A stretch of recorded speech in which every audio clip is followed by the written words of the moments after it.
You're listening to the Youth Critic Podcast on KHZ Network.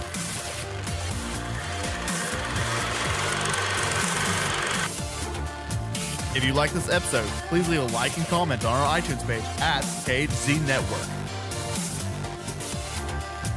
And now for the podcast.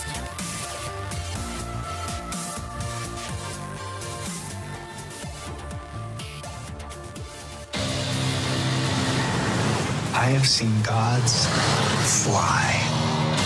I've seen men build weapons that I couldn't even imagine. I've seen aliens drop from the sky. Yeah. But I have never seen anything like this. How much more are you hiding? Hold up. Let's go.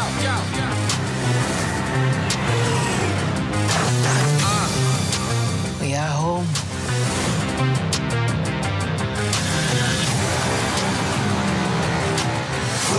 My son, it is your time. Show me my respect and bow down. You get to decide what kind of king you are going to be. Don't freeze. I never freeze. Hello, everyone. Welcome to the Youth Critic Podcast. I'm your host, Kailyn Smith. Joining me today is Andy Comer. Howdy. And Kailyn Battle. Hello. So today on the Youth Critic Podcast, we are going to be talking about Black Panther, Marvel's new and 18th film in their ongoing cinematic saga, where it'll eventually culminate to whatever that fourth Avengers movie is. Yes. So Infinity War? Infinity War, whatever Infinity War Part 2 was, or is. They haven't announced the name yet because it's a spoiler for this one. I'm sure it is. I'm sure Thanos will die in the first 15 minutes and it'll be great. I really hope that Kang the Conqueror just shows up and just fucks his day up. That'd be awesome. Yep. He just grabs the gold thing from him, just nope, it's not yours. It's mine now. It's mine. So, and then they're like, wait, we have to deal with two of these guys now. and Thanos just goes into a corner and cries. It's a really short movie, but it's very dramatic. Yes. It's a very dramatic. It's a very just expensive. 15 minutes of that. Yep, and then the rest of the 2 hours and 15 minutes is just end credits of everyone that worked on it.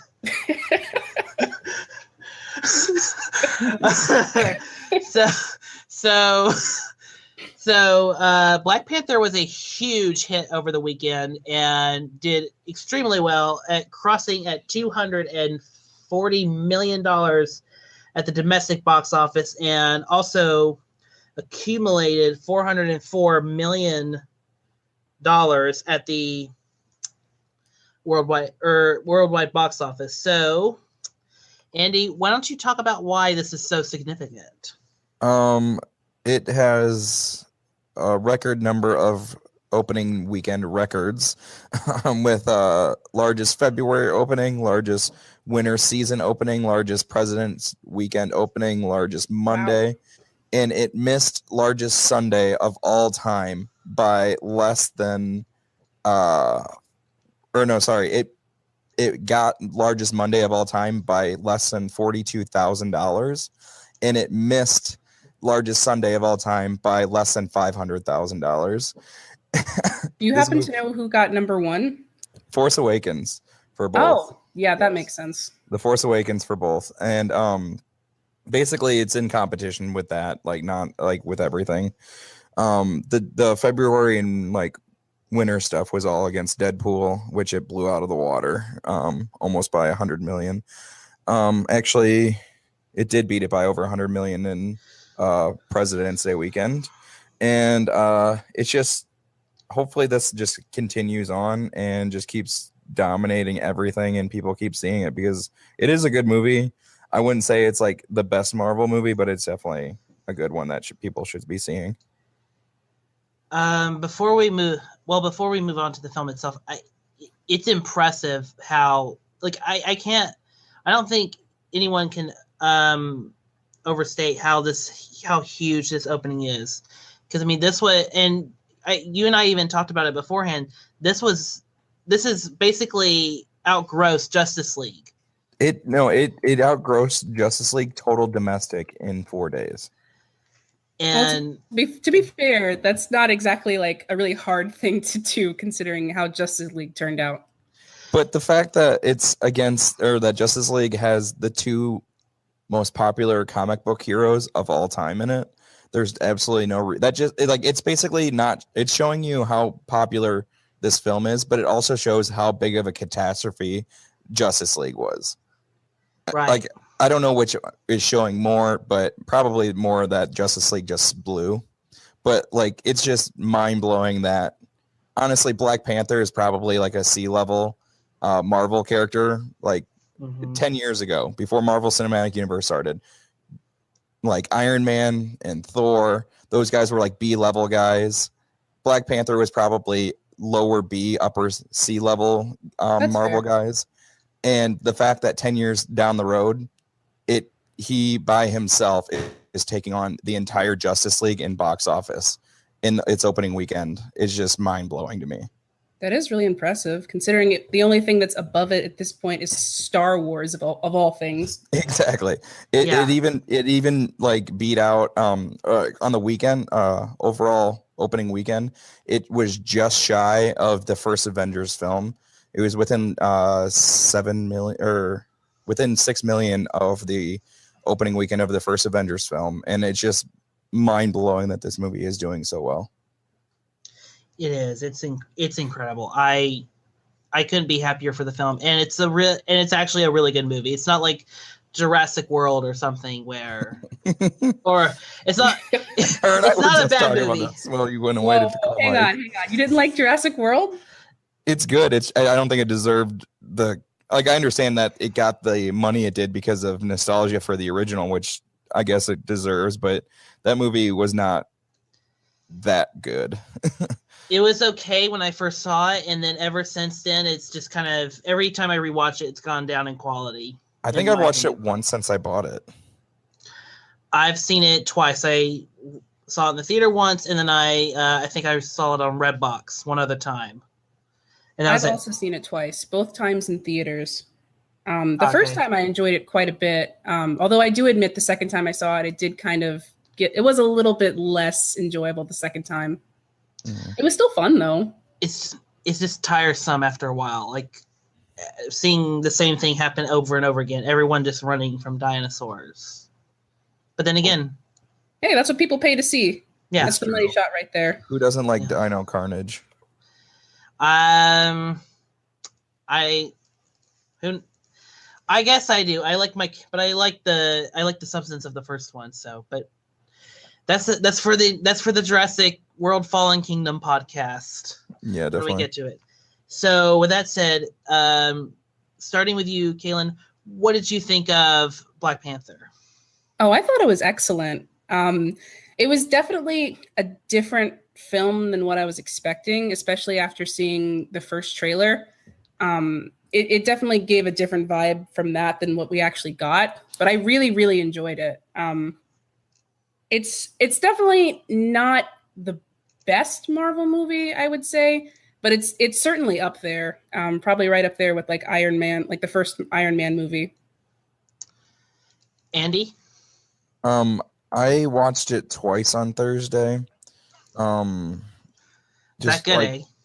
Well, it's good. I gave it the first time I gave it a 7, and then because of Killmonger, which I think is top tier Marvel villain at this point, I decided to bump it up to an 8.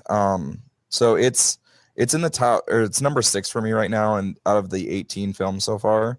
So it's like, it's good, but it's not like awesome as like people are talking about. Like, I'm not getting into the Rotten Tomatoes argument, but that's like a whole nother thing. Yeah, I've gone over that many times. People still don't understand that, and that's annoying, but like people talk that up a lot, and that's what's really infuriating, is that they're like, well, if it got that, then it must be great. And I'm like, yeah, it's good, which is why the score is so high, because so many people agree with that.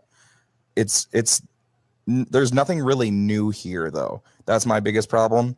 Is like, I think Kale, you said earlier, it's basically an Iron Man remake, which you can say about a lot of these characters' first film, because they're all basically culminating to them defeating someone that's almost identical to them, at least power-wise.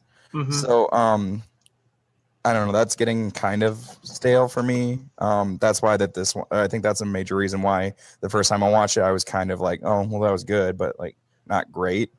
But the villain in here is like it's the same scenario, but like Michael B. Jordan's like performance as Killmonger is just so powerful. It just kind of elevates it a bit. Yeah. You brought up the Iron Man comparison that I brought up before the show. Yep. For me, and this is my kind of review of the movie, is that it is a mashup of like Iron Man, Thor, because you have the fantasy stuff, and then you have the tech side, and then also it is beat by beat those movies, because it is about a powerful person learning to be a better person. Which that has been the character traits for a lot of origin stories that Marvel's done. It's been that way for not only Iron Man, Thor, but it's also been Guardians of the Galaxy and Doctor Strange, where it's kind of created this problem with Marvel, because they seem to only have figured out how to do two kinds of stories when it comes to their origin stories, which are that you have the powerful person becomes a better person, or you have the really, really good-hearted person overcome an obstacle like an evil corporation, or in a government, or an evil terrorist organization, or overcome some other obstacle that kind of that's kind of like the mirror reflection of their good ideology. Mm-hmm. And this one, the reason why I feel like this is not like another Doctor Strange scenario where they just basically did Iron Man with magic, the reason why I think it's not Iron Man but now in the Afro genre, I think the reason why it works so well is because they do something different with it. They add more to it. They add the complexity of T'Challa wanting to be a good king, but also still wanting to be a good man as well. And what does that mean? And they ask those questions of what does that mean to be a good ruler, and what sacrifices need to be made. And it's a great, and not only not every question, it doesn't get completely answered. It gets saved for like Black Panther 2 and probably a Black Panther 3, but it's a really good, interesting dilemma this character has, and it's a really good balancing act to see what we're going to see later on with T'Challa as he becomes this great, leader of Wakanda. And that's what I found appealing about T'Challa, is he is a person that is trying to become a leader and trying to fix the mistakes of the past and trying to amend, the issues that came about before he was born or before he had total control. And those are the things I really related to and really loved in Black Panther. And also Killmonger is a great character. You just feel for him, and also his whole evil plan and what he wants to do. You buy it. You buy that it could work, and you can also buy his motivation. Whereas I feel like some of the Marvel villains have had this issue of just they've just had this problem of they just want to take over the world, but there's nothing more to that than they want it. But Killmonger has good reasoning for what he's doing. It means the expense of other lives, but there is a solid backing behind Killmonger. Oh, absolutely. I completely agree. And going back to Eric, I especially agree with him being a really good character, especially for a Marvel villain. It feels a lot lately that the villains in a lot of Marvel movies are probably the weakest part of the movie. Mm-hmm. And I really appreciated having not just a villain that's a good villain, but he's a good character. Like, you understand his motivations, you see where he's coming from. And I also really appreciated that despite everything else that was going on, it felt very personal. Like, it didn't feel like, oh, we have to save the whole world from X space thing that's going to invade, and then we have to deal with all that stuff. It felt like a very personal, a very personal conflict, and I liked it for that. And politics aside, I think that's what made the movie the strongest, was the characters. It's a very character-focused movie, and it had really good characters. Ironically, actually, I think T'Challa was probably one of the weakest ones in the movie.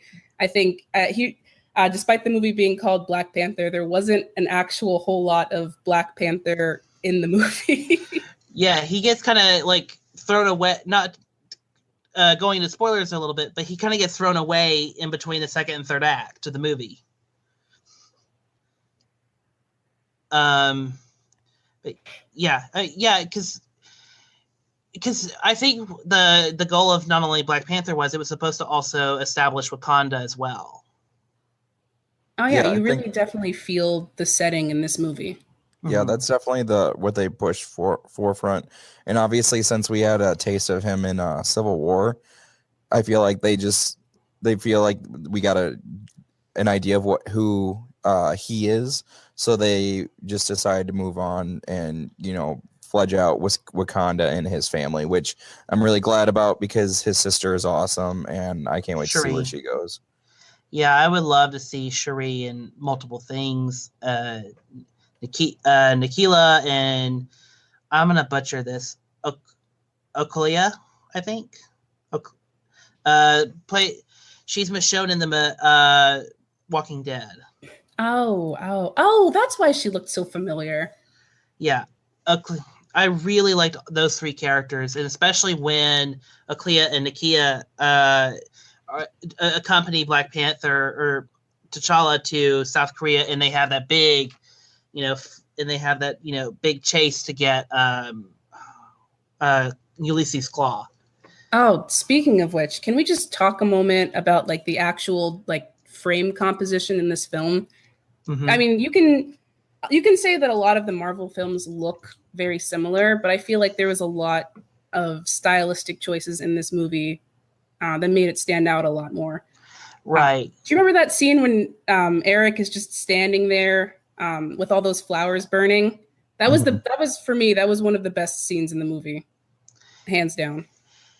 Yeah, the shot composition and the color correction, everything looked really unique. It felt like a whole unique place that's set aside from the Marvel universe, because you are right. And the problem that the Marvel universe did have was they had this concrete look that they had right after Winter Soldier, where it worked fine for that movie because it was a more grounded movie, but it didn't really quite gel in Avengers. It didn't really appear so much in Ant-Man, but it did appear again in Civil War. And it was a little bit in Doctor Strange. And I think that's what happened. And over the last year, they have tried to kind of, back away from, or try to, redo their kind of color correction problem, or kind of fix it with, the beautiful Guardians of the Galaxy Volume 2. And of course, interestingly colored Thor Ragnarok, and now this. So they've really upped their game on this one, and they got the always talented Rachel Morrison to do the TV work. And you're right, the way everything's framed, it feels like it gives the movie a distinct look. Yeah, it definitely does. It was Wakanda is a beautiful place, and I'm glad that they were able to showcase it the way that they did. Yeah, it's a beautiful place. So not to beat around the bush, but where do we want this franchise to go? Like the Black Panther franchise? Sure, and where the characters should go as well, because I have my own opinions on that. Well, obviously they're leading heavily into Infinity War, where there's a huge battle happening there, which will be interesting, seeing as how we now know a lot of their weapons and such. I'm just interested to see the official reason why they're battling there. But I think that after Infinity War, it's going to change the whole layout of them anyway, because obviously this film ended with them like saying that, you know, Wakanda is going to like be showing, like helping out the whole world. So they're going to be dealing with a lot more people trying to do what Claw was doing, you know, steal vibranium if they can and stuff like that. Mm-hmm. Yeah, I think in terms of Infinity War, I mean, obviously we're going to see a little bit more of the beginnings of Wakanda kind of sharing their resources to the world, their future tech and all to the world. And we'll also be able to see more of, but I think my theory on why it's there is why the final battle will be there. It's because, I thought for the longest time was because Wakanda held the last like Infinity Stone, the Mind Stone, but the Mind Stone's never anywhere in this movie. So I think You mean the Soul Stone? Is that the last one? Yeah, the Mind Stone was in Vision's head. Okay. So I thought the Soul Stone was in there, but maybe it's not, and maybe they're moving the last stone there just so it will only be in Wakanda, and also because that's probably where all the best technology is at the current moment of the MCU. So they probably want to have the battle there because that's where everything will be. So yeah, I think that's my theory on it. But as far as where I would want to see the film, I would really want to see I really want to see what that world looks like now that the world has Wakanda's technology, and see what the negative and positive impacts of those, you know, things are. I really want to, because that's what really is the most fascinating thing about the ending of this movie, is that now the world is open to the world. Black Panther has opened up to the world, and now we're going to see what the benefits the world is going to receive from it. Yeah. I'm more interested to see the negative side of that. I want to see the villains that come up as a result of this. I am too, because now that, you know, Wakanda has all this technology to do what and they have all these weapons. I want to see, like, if T'Challa opening up the world to Wakanda, I wonder what weapons will come out and how Wakanda will possibly even be taken advantage of. You know, because I mean, I think for the longest time, you know, you had weapons developer like Tony giving away weapons, but then of course, you know, Tony in Iron Man has to learn how to responsibly use weapons by essentially saying we're not making weapons anymore. And taking that out of the taking himself out of the equation. So I wonder, like, what will come out of that, and I wonder how much Infinity War will answer that versus how much will be left to Black Panther 2. So yeah, I'm really interested in going forward. Black Panther is a really fun, really interesting movie. I'm hoping in the sequel we get to see more of, you know, the actual Black Panther himself. I mean, he was in the movie a decent amount. Like, I didn't feel like, oh, like, where's the main character for most of the movie? Because all the other characters were very entertaining, but there was so much the film needed to do. It didn't really have the time to just sit down and just focus on our main character. So I'd really like if we got to see more of him, and maybe in the sequels coming forward, because you know they're going to have sequels. There's no way a movie like this is not going to have a sequel. Oh yeah. Hopefully it will do that.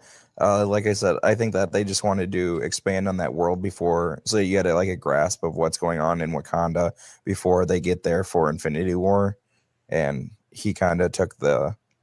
Yeah, he's like you said, he's in there, but it's just not as much as you would have thought, like, for his first solo movie. But we'll get there. Well, and I didn't really mind it that much for him to not be there because I already got the origin story in Captain America: Civil War. So yeah, that's true. At least it wasn't an origin movie because God knows I'm sick to death of origin movies. Well, they haven't been done well. I mean, look at Man of Steel. That's a bad example. Oh wait, that's DC. Yeah, that's an even worse example. Gosh, we can't not like go through a comic book movie and not somehow bash DC. Come on, don't pick on DC. That's like low hanging fruit. Come on. I know. I know, but up on that movie enough. We don't need to do it too. We're just kicking a kid that's already down. I get a lot of crap for that actually because I do a lot of box office talk and like because of obvious reasons it comes up a lot, but I don't know. I don't care. They're not as good.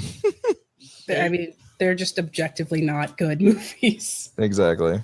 They're trying to, but at this point, it's like they're just trying to paint a turd. It's not like the foundation of their movies are not good. It doesn't matter how bright and colorful they are. Suicide Squad was never going to be the next one. It was never going to be a good movie. Like I know they did a bunch of reshoots to make it funnier. They have Margot Robbie as Harley Quinn, so all the fanboys are going to be like, "Oh yes, we want more of that." God, wow! Did that movie make money? Yeah, it made a lot of money. Oh jeez. That's why they're still making the sequel because I mean David Ayer definitely will not come back, but I mean I think they got Gavin O'Connor to do the sequel, so. Aren't they making like 2 Joker movies or something like that? I heard Jared Leto's getting his own like standalone film. So I can't wait to see that. You better believe I'm going to be there opening night, first in line to see that catastrophe. Honestly though, like with everything going on in that universe, I don't believe anything's happening until I see set photos. We know Aquaman and Shazam are happening. Time will tell if that'll be a mistake. Yeah. Although we could just put them on, although they could just sell them to Netflix and then. Who knows? Maybe we'll get another Wonder Woman. Maybe it'll be like slightly better than decent. Yeah. That's a good way of looking at it.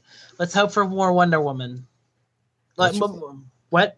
Let's just have Netflix make everything so we don't have to worry about ratings or anything like that. And then it just comes out and everybody just likes it or doesn't like it.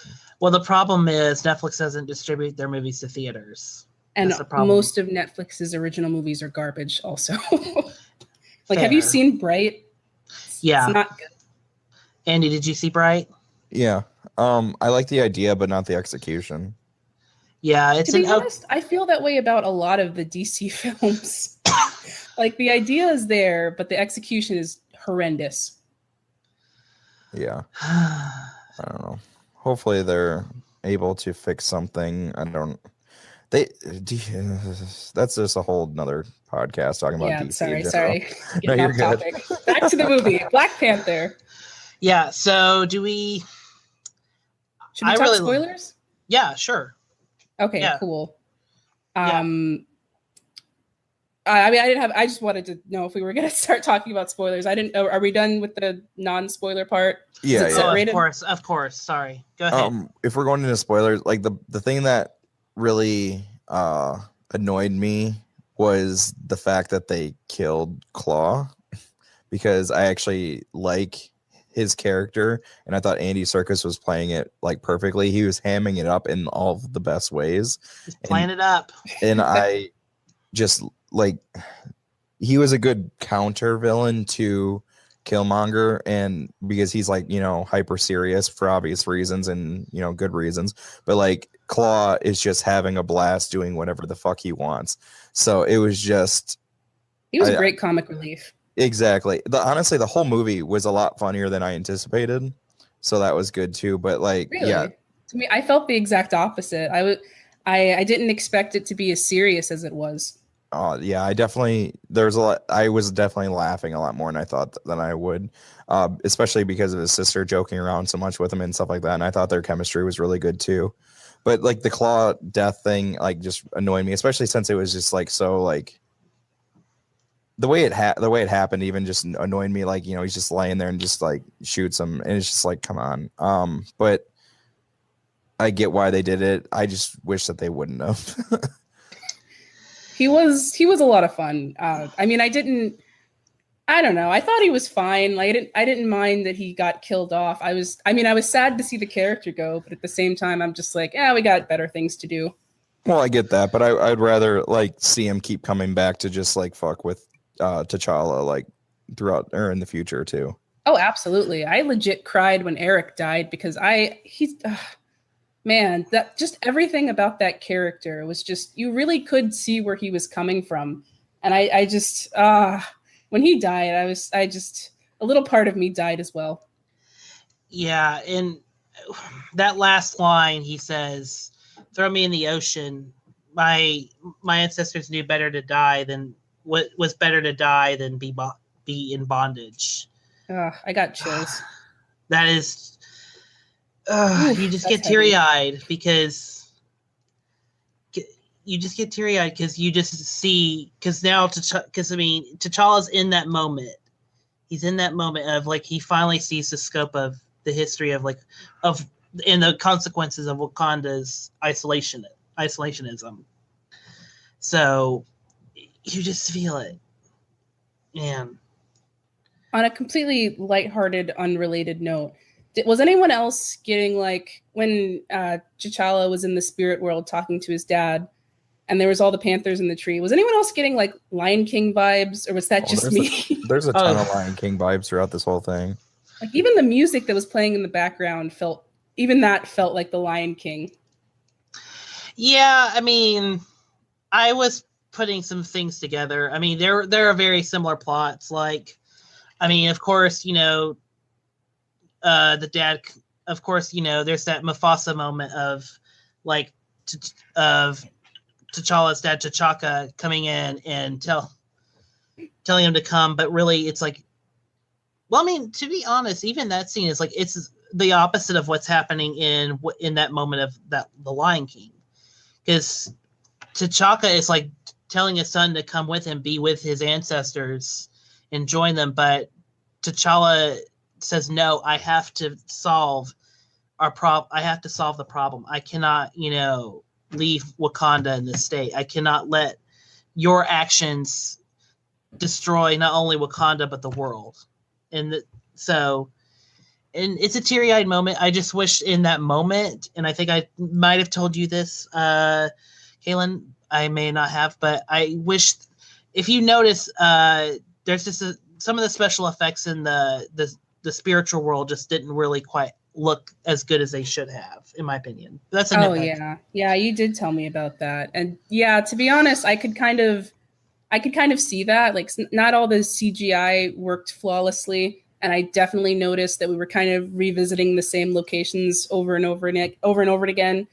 But they made it work. I kind of wish we had more locations. I felt like we were in that city square a lot. We were in that throne room a lot, and we were in that one section of Korea a lot. But I mean, I guess it's negligible. I'm not taking it away from the film. The movie is still an A. It was just little things I picked up, because I mean, even though the effects are not that good, I'm still emotionally into the scene. I'm still emotionally with T'Challa as he's talking to his father. Yeah. So, yeah, it's all really good stuff. Going back to Ulysses Claw, I didn't care that he died. He's a fun character. Don't get me wrong. I miss him. He's a fun character, but it just seems like Marvel's working really hard to like move away from Avengers Age of Ultron as much as possible. Not any diss on Avengers Age of Ultron, but yeah, you be careful. If Diego hears this, he's gonna freak out. Speaking of which, though, do you guys think that it's sort of getting to a point in the Marvel Cinematic Universe where you really do have to watch all the other movies to understand what's happening now? Because in Black Panther, for the most part, everything is standalone. But I completely forgot that his dad died in the last Civil War movie until they mentioned it again in this one. And I was like, oh, wow, shoot, I completely forgot about that. So I'm wondering, do you think it's going to get to a point where you really do have to start watching all the movies, and then it's going to end up pretty much with the same problem that the comics are currently having, where you have to read like 20 years worth of history just to understand this one plot thread that's happening right now? What do you think, Andy? Well, with comic books, it's really easy just to have like one page dedicated to a flashback to explain where they're coming from. And I guess they can do the same in the film like they did in this, where they showed like him like dealing with that in Civil War. So I don't think it's that big of an issue, but I just think that you should, though, just so that you can know what they're all capable of and what they've gone through, just so that the moments that are coming are as powerful as they're intended to be. I guess what I'm really asking is, how long do you think that Marvel can continue making movies that are both accessible to just anyone who can just pick it up and watch it versus just being accessible to comic book fans? Because it seems like the more we go along, the more the movies become more connected, the more it feels like you really should watch the other movies before you see this one. How long do you think they can keep that up before it becomes like, okay, you really do need to watch the other films before you see this one? Or do you think they'll drop that and then just try to focus on being accessible to as many people as possible? After the fourth Infinity War movie, though, I think that they're going to be resetting everything anyway, so that everybody, it's either going to continue on like at a fraction of what it is now, or it's going to die off, honestly, when they start recasting these characters or like morphing into other characters to take the lead. So I honestly, I don't see this continuing the way it is past 20, whenever the fourth one comes out. 2019. Yeah. Personally, I think you can still, maybe not the sequels per se. Like I would say, if you wanted to watch Guardians Volume 2 or Captain America Winter Soldier, I think you would have to have at least watched, I think you would have had to at least watch the first one and maybe the Avengers. But really, all the origin stories and all of like, even this movie, I think you can just pick up, I think the movie perfectly explains what happened in Captain America Civil War enough. And then even though we had the origin of T'Challa in Captain America Civil War, we still have, we still get the sense of who T'Challa is as a character. Yeah. So maybe for this one, you don't have to rewatch any movies, but I would say maybe like the sequels, you would have to like pick up, you have to actually do some prerequisite homework beforehand. I admit I am starting to get a little bit worried, because at this moment in time, it seems like Marvel can do no wrong, and eventually, I don't think they can continue on like that forever. So I am wondering when the bubble is going to burst on that. I'm already seeing people already like, is Infinity War going to be the one that bursts a bubble? Yeah, because I don't know about you, but I'm not that excited for it. Does anyone else feel that way? Honestly, I was trying to feeling like this whole universe is becoming over, like, just too big anyway with this film. Like, because it's good and everything, but as I left, I was kind of underwhelmed comparatively. Like, if this movie would have came out 5 years ago, I would have probably been more hyped about it. But it is becoming a lot. And like I said, after 4, I think that a lot of people are checking out. It's hard to tell because this one did so well. Yeah, and like everyone talks about superhero fatigue. Obviously, this proves that doesn't exist. Well, I think. Oh, sorry. Go ahead. No, go ahead. Oh, well, I think how Marvel is actually managing to combat that is, I think instead of focusing on the superhero element, they've started mixing in other genres and then focusing on that extra genre. Like they've got a Venom movie coming out that kind of feels like a thriller horror. And then you had like Wolverine that came out that was like a Western style movie. And then you've got like Black Panther, which feels very political. So I think what they're doing is to keep it fresh, like they're just kind of mixing in other genres. And I don't know how long that can continue either. Because I mean, people that, well, I don't know about everyone, but I know that a lot of nerds that watch the movie, like they want to see the superhero aspect of it. So I wonder how far they can dilute it and change it and make it something else to keep the public interested while still keeping the people that are only there for the superheroes interested. Personally, I mean, I think there's already a fatigue setting in. But I think the reason why the movies are still doing very well is because, particularly Marvel has found a way to keep staying fresh. Like, yeah, I still stand by my claim. They're kind of working with the same templates for each movie, but I think by hiring unique filmmakers like Ryan Coogler for this, or Taika Waititi for Thor Ragnarok, or James Gunn and John Watts for Spider-Man. I think the reason why they're keeping fresh is because they keep the direction interesting, and they're trying now to let more directors figure their way, into this universe. They still have things they have to do. They still have things they kind of have to work around and things they have to put in each movie, but they're getting more and more creative freedom now that the universe is kind of about to reset anyway, and they're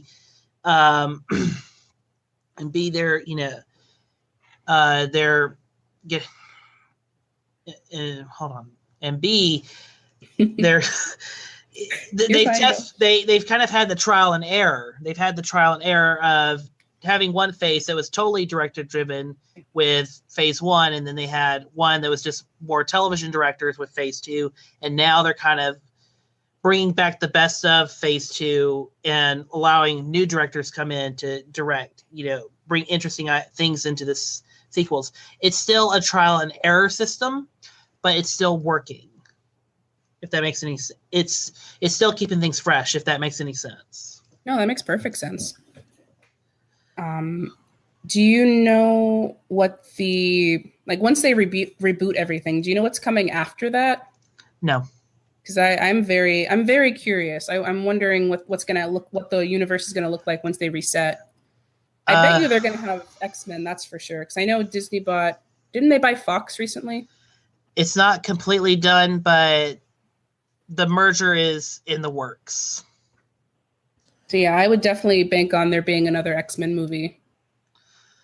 Yeah, everything going on with that, obviously they're going to be coming back with, X-Men to do their own versions of that kind of stuff.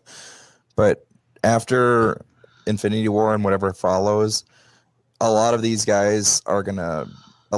characters are going to be done, and they're going to be taken over by other characters, or the same, like Iron Man might be like somebody else just taking up the suit, and like Thor, they could go with a female Thor or stuff like that.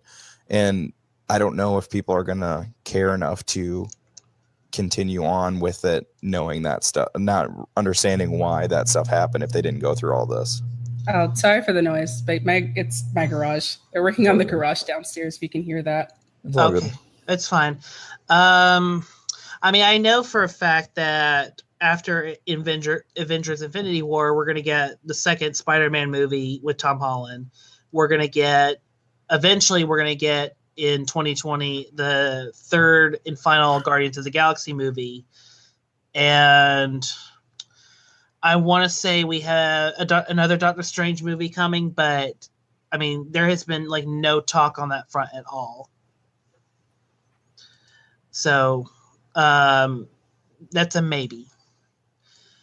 But yeah, like what Andy said, they are going to reboot a lot of things. They are probably going to have a female Thor movie after this.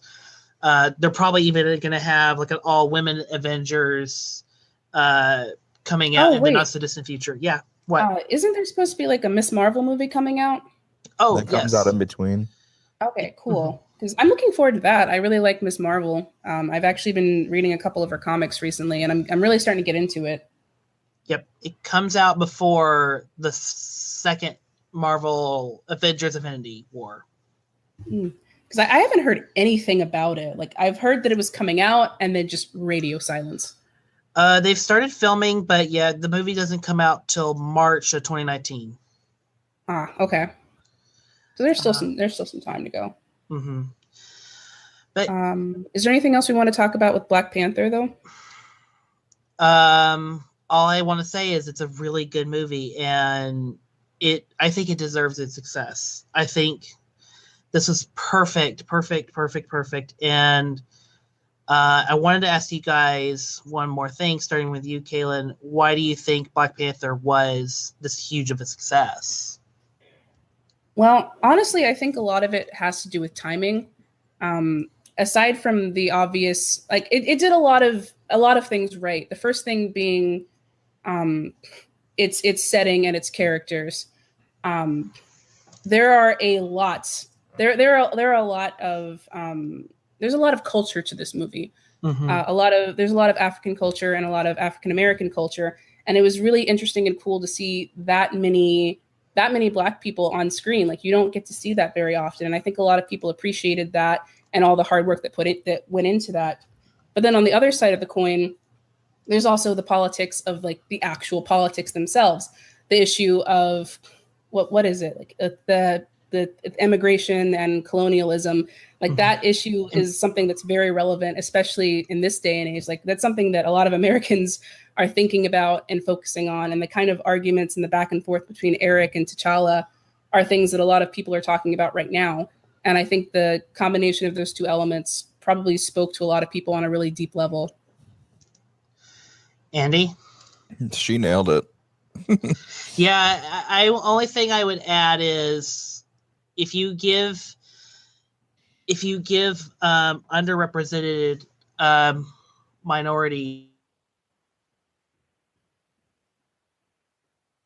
like, you just don't, don't just hand them a movie. If you hand them a really good movie, something that speaks to them and something that is really good, not only, because there's something powerful at the end of this movie about a kid looking at a Black kid looking at another, looking at a Black powerful superhero, and I think that's kind of the best way to look at the movie in the way what it means is it's now there's a character that is that's powerful, and now he can be seen as a role model. And I think that's the power of Black Panther, is that it gives, it gives Black people something. It gives Black people their own hero. And while, yes, we've had our Blades, we've had the Blade movies, and Marvel oh my God, who could forget about Catwoman? That amazing masterpiece of a film. Oh no. We have the Blade movies, and there's the Falcon and War Machine in the Marvel Cinematic Universe, and Cyborg, of course, and the DCEU. But T'Challa has his own movie, and he has an interesting story, and he's an interesting character to follow. And I think once you give that kind of movie to an underrepresented audience, and I think it works. I think it just totally. I think that's why the power of this movie works. And guys, just tell me if I'm wrong, but I feel like that's the power of this movie, is the conversations that are having, and they made movies. They made a powerful movie with an all Black cast, and that's, to me, that's the reason why this movie worked. And I cannot believe, and I'm happy that I cannot believe that it has worked the way it has. I'm so happy about it.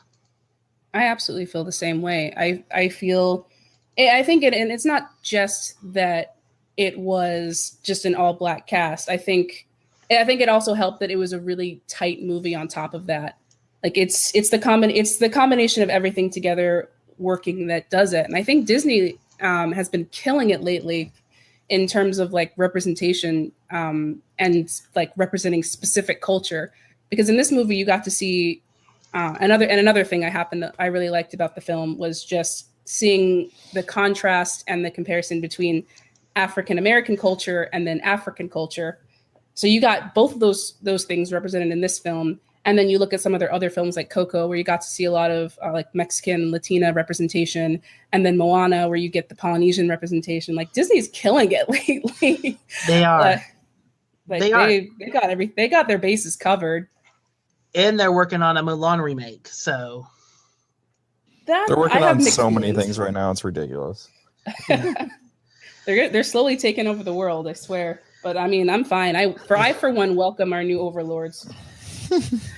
Yeah, they're being gracious so far. Yeah. So does anybody have any more final note on Black Panther? Oh, should we talk about the after credit scene? Yeah. What do you think? I have no thoughts. I thought it was kind of funny. I'm not really sure what it means at all, so I just wanted to bring it up. I don't know what to make of that. I think that they just had that in there because Civil War ended with Bucky being there, and it was just like showing you that, like, what he's been doing since obviously they just didn't show him at all during the film. And that they are trying to help him out and everything like that, setting up for Infinity War, because we've already seen in the trailers that he's out and everything like that. So they were just, I think, linking that. Okay. Mm-hmm. What happened? Maybe I'm just forgetting, but like, what happened to his arm? Like, why doesn't he have an arm? He lost it during the Iron Man showdown. Oh, that's because right. He had his metal arm trying to pull out the Iron Man's chest blaster, and then Iron Man just blew him away. Yeah, that's what happened. Because he lost his real arm, I think, in World War II. Yeah, and then what happened to his metal arm is exactly what Andy just said. So yeah. Iron Man blasted him. Which I'm sure they're going to hand him an arm in between this movie and Infinity War. They're going to, Shuri's going to hand him another vibranium arm. I was going to say, yeah, like with all the vibranium they have, like obviously Cap's new shield is going to be vibranium again. His arm's going to, everything that they're supplying is going to be vibranium. Yep. Vibranium's going to defeat Thanos. Honestly, I'm super excited for Infinity War. They said that there's rumors that another trailer is dropping on Tuesday. This Tuesday? I'm gonna try to ignore that as much as possible. Obviously, we're gonna get stills on Twitter that you're not gonna be able to miss, and GIFs and stuff like that. But like, I don't want any more, because there is no way that this movie is gonna live up to the hype of 10 years and 19 movies or 18 movies of Prelude. There's no way. There's like a million characters. Each character is going to get like a minute of screen time.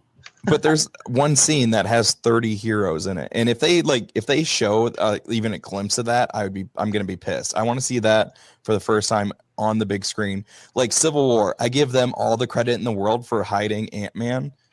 Oh yeah, that was great. Because like literally, I knew somebody that had seen the movie beforehand, and I'm like, okay, I have one question. Does Ant-Man go giant? And they're like, do you want to know? And I'm like, for me, if I don't see it in a trailer, if I don't physically see it happening, but I know it's coming, but I hear about it, like, that's not spoiler for me, because like it doesn't ruin it, because I don't see it happening. I don't know when it's going to happen, but knowing that it was going to happen just made me so happy, and they did it perfectly by not showing anything until after the movie was out, and I was just so jacked for that.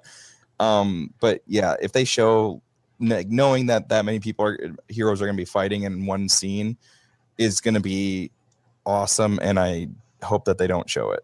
It's going to be so cool.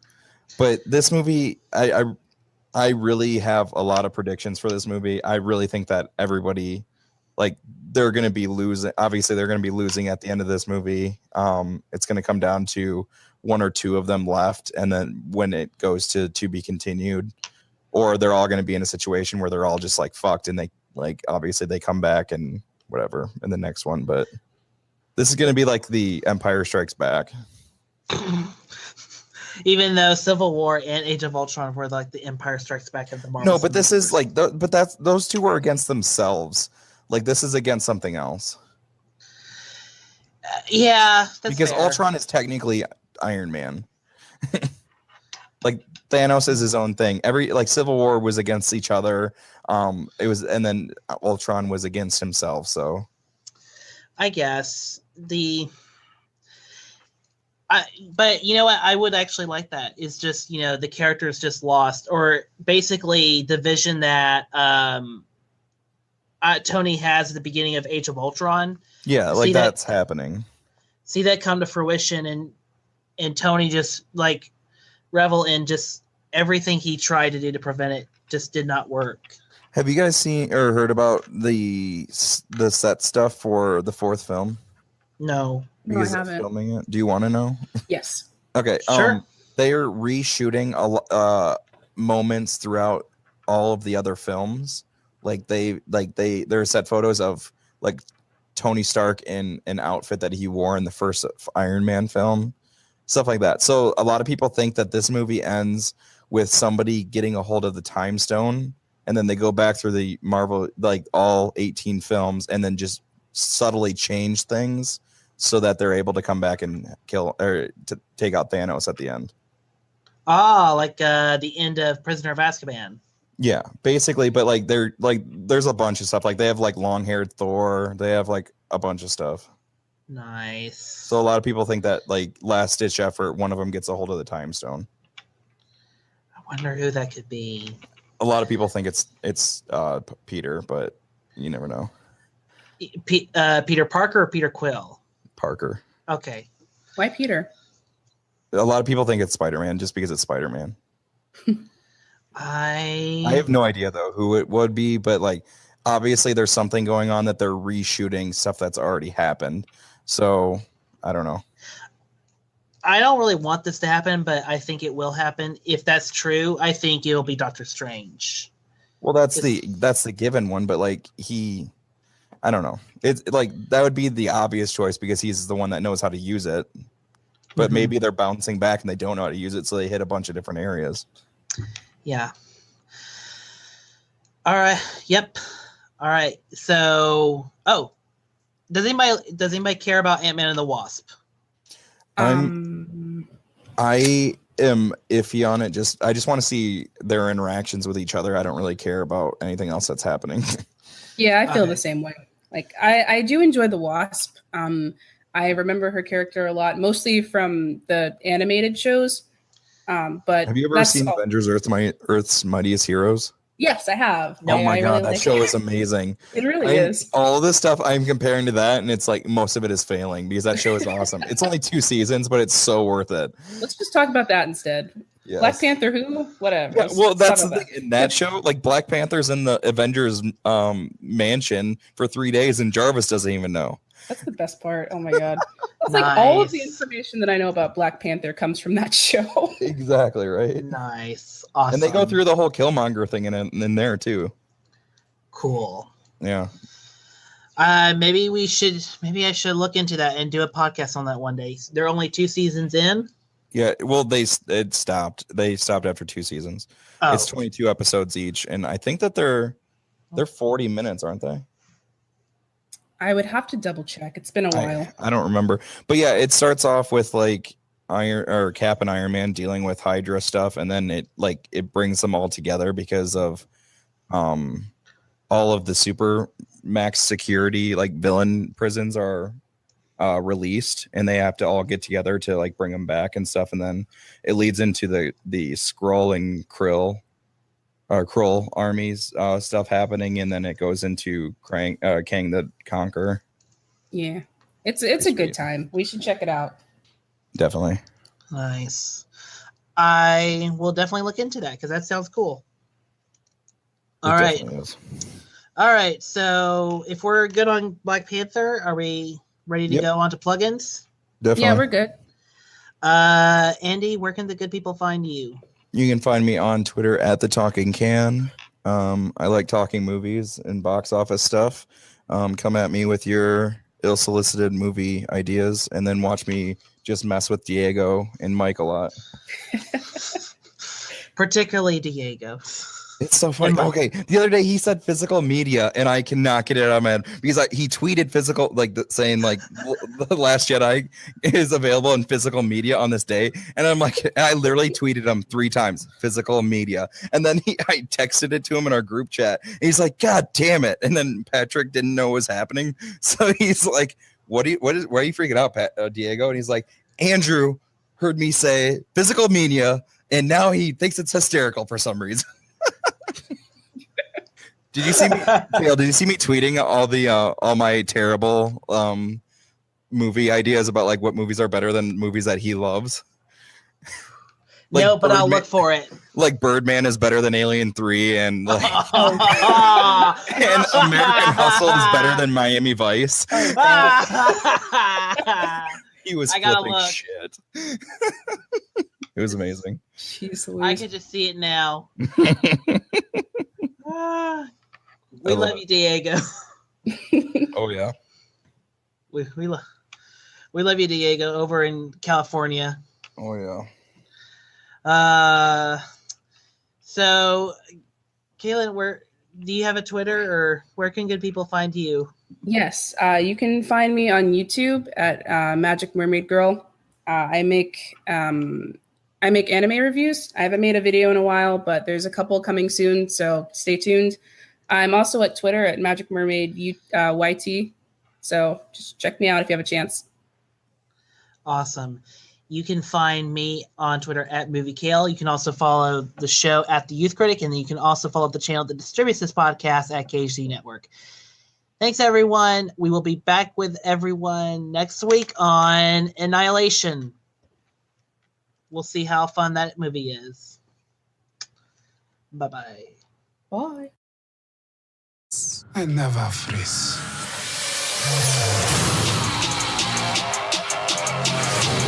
The revolution will not be televised. Show me my respect and bow down. We own ya. We own ya. We only getting started now, cause we own ya. Everybody think they know me now, cause we own ya. You and I'm a homie now, cause we own ya. I waited my entire life for this. The world's gonna start over. I'ma burn it all. What happens now determines what happens to the rest of the world.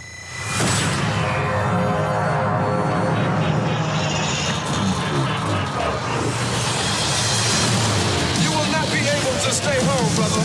You will not be able to plug in, turn on, and cop out. What's going on forever?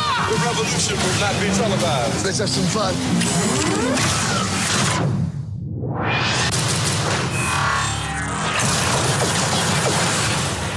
The revolution will be live.